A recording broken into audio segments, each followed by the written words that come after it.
Welcome guys to our YouTube channel. आज आपण rain related काही सेंटेन्स पण आहोत, म्हणजेच पावसाच्या संबंधित काही वाक्य आपण इंग्रजीमध्ये कशी बोलायची तर ते आपण पाहणार आहोत. तर चला सुरुवात करूया. तर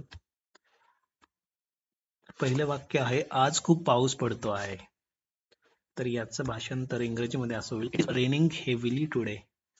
बरोबर, कारण हे वाक्य जे आहे ते प्रेझेंट कंटिन्युअस टेन्स मधले आहे, चालू वर्तमान काळातलं वाक्य आहे. त्याच्यामुळे जे आपले मुख्य क्रियापदार्थात मेन वर्ब जे आहे ते रेन ING जोडलेला आहे आणि खूप पाऊस पडतो आहे म्हणून heavy. It is raining heavily today. Next बघूया.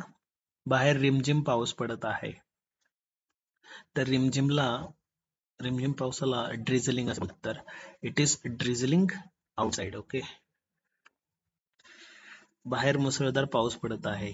तर ही तीनही वाक्य जी आहेत ती प्रेझेंट कंटिन्युअस टेन्स मधली आहेत, त्याच्यामुळे ऑब्व्हियसली या ठिकाणी प्रत्येक वर्बला, क्रियापदाला त्या ठिकाणी ING प्रत्यय जोडला जाणार आहे. तर बाहेर मुसळधार पाऊस पडत आहे, तर याचं भाषांतर असं होईल, it is bucketing down outside.